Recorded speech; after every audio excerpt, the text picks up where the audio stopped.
Я уже назвался, вы же женщины.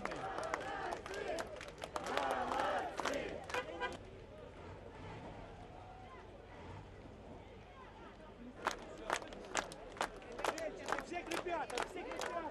Ну что,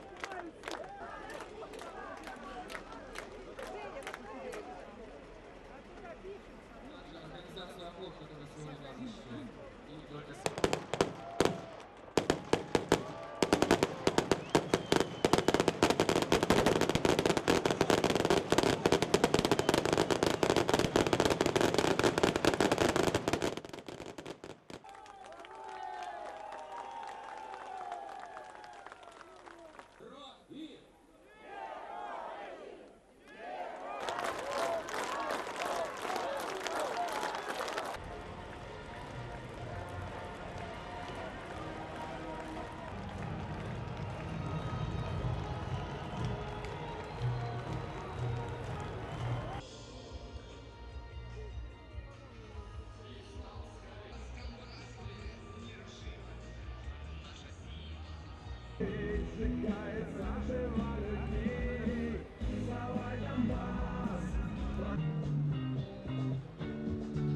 Мама, ну как ты вставай, Донбасс, прогоним хунту вместе.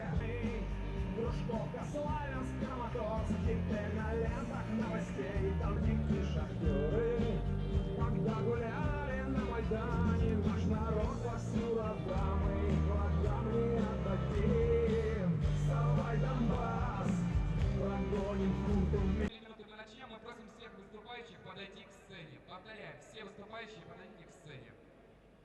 Народ. И я скажу, что мы их внуки, мы их потомки. Сложили свою голову за независимость Донецкой Народной Республики.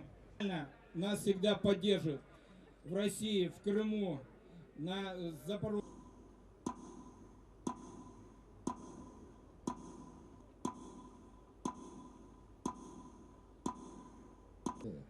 С вами Россия, и помощь уже близка. Настоящая помощь. Держитесь! Россия! Россия! Россия!